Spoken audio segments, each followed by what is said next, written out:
Good morning, everyone. Today, we're diving deep into the Great Rebalancing, a profound shift impacting geopolitics, global supply chains, and the intense race for semiconductor sovereignty. This isn't just about silicon, it's about the very core of our modern world.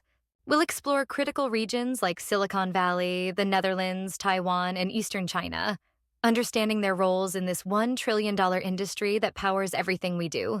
We're witnessing a fundamental pivot from a just-in-time philosophy to a just-in-case model. The old paradigm, driven by pure efficiency, created fragile, linear supply chains.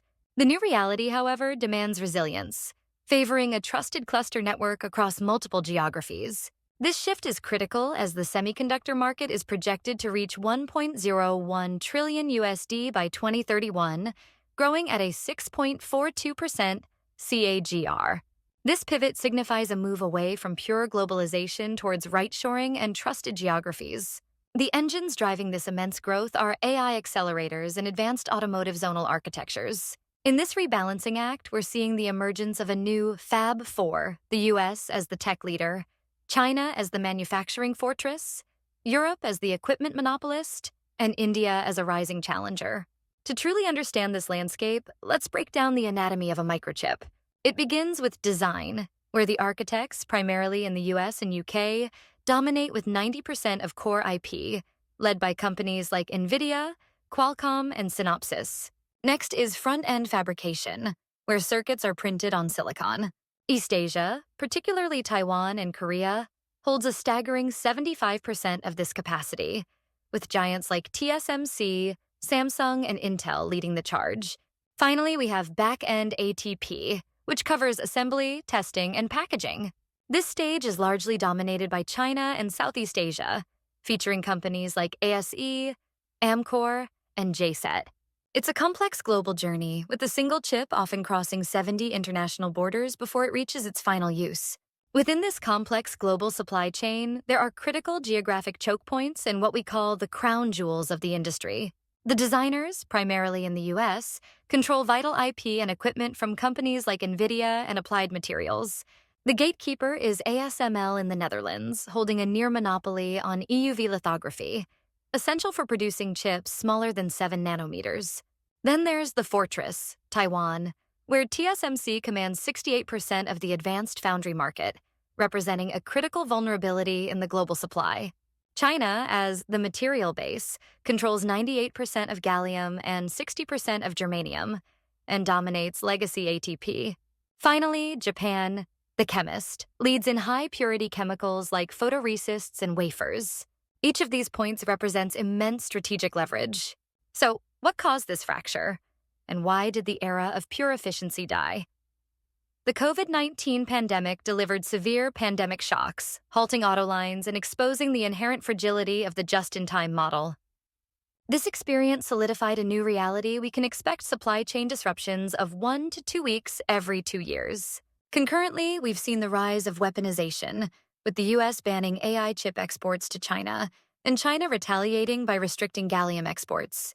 This has led to the small yard, high fence strategy, where the US aims to ring-fence critical technologies like AI and quantum computing, limiting access to potential adversaries and fundamentally reshaping global tech trade.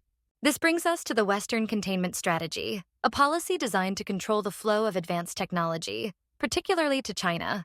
The high fence restricts global trade of crucial components like sub-14 nanometer logic chips, EUV lithography tools from ASML, and AI accelerators with over 300 teraflops of processing power. However, this containment comes at a significant cost. Non-Chinese suppliers face an estimated $130 billion in expenses, and there's the substantial loss of the Chinese market, which accounts for approximately 31% of global chip consumption. This strategy, while aiming for security, creates immense economic friction and forces a reevaluation of global semiconductor dynamics. In response, China has launched aggressive countermoves, particularly focusing on legacy dominance and achieving chip sovereignty. They are investing heavily in mature node technology, with China building 1/3 of all new global fabs. The Big Fund, now in Phase 3, commits approximately $47.5 billion to this goal.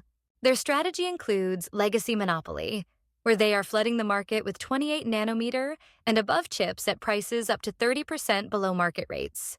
Beyond this, China is driving innovation via workarounds, exemplified by Huawei recruiting top talent from ASML and companies like DeepSeek achieving algorithmic efficiency to reduce hardware reliance. Furthermore, strategic stockpiling is in full swing, with equipment imports hitting a record $26 billion in 2024, signaling their intent to build self-sufficiency.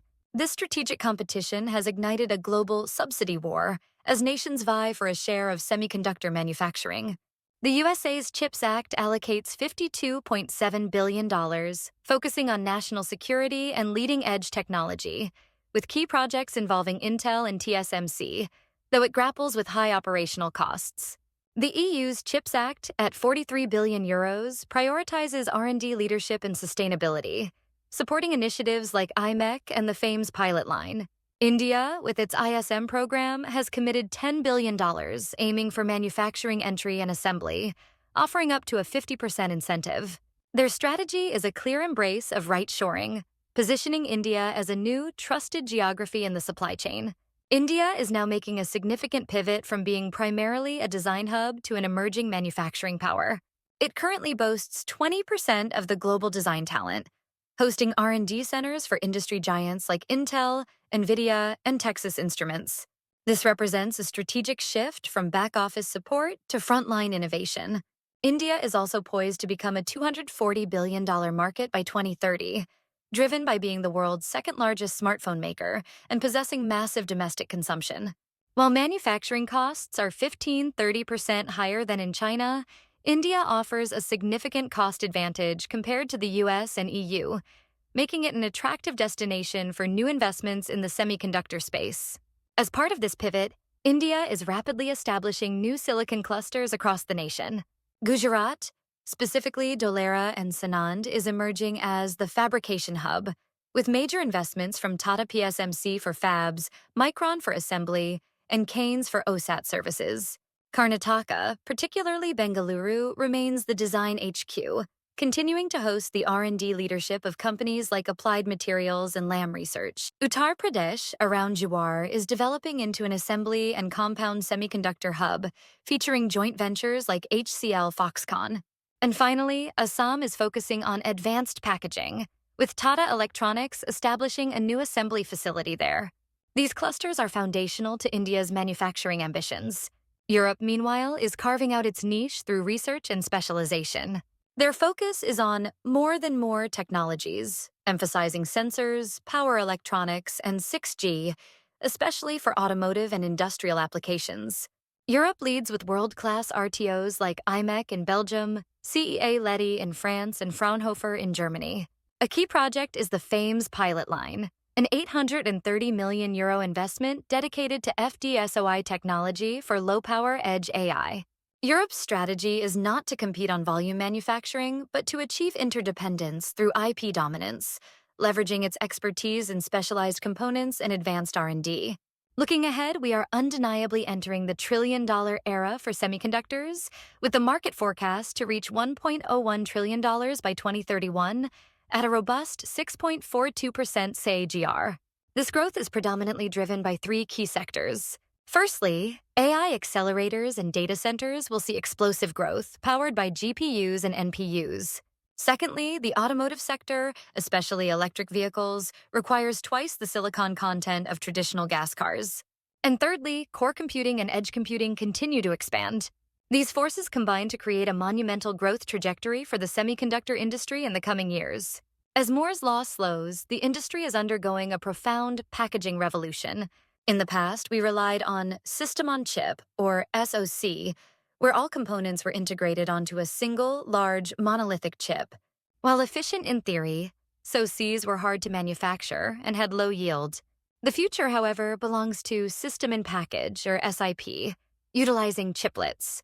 This approach involves multiple smaller chiplets, like logic, memory, and I/O, stacked on a base layer and interconnected via new standards like UCIe. The impact is transformative. SiP allows for mixing leading-edge logic with more mature, cost-effective components, significantly lowering the barrier to entry for new players in countries like India and Malaysia. fostering greater decentralization. However, this rebalancing journey is not without its headwinds and systemic risks. We face a significant talent crunch, with a projected shortage of 250,000 to 300,000 engineers by 2027, compounded by the high cost of specialized labor, such as $250,000 per year for lithography engineers in the US. Resource scarcity is another major concern, particularly around water and power intensity. A single fab can consume millions of gallons of water daily, putting immense stress on grids in regions like Arizona and India. Lastly, supply chain depth remains a vulnerability, especially concerning the chemical ecosystem. India, for instance, imports 90% of its critical inputs, lacking local production of essential gases and wafers, highlighting the need for deeper localization.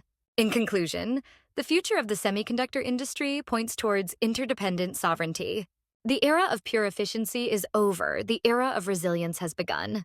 This new paradigm will see nations securing critical choke points, with the US and Europe leading in design and advanced equipment.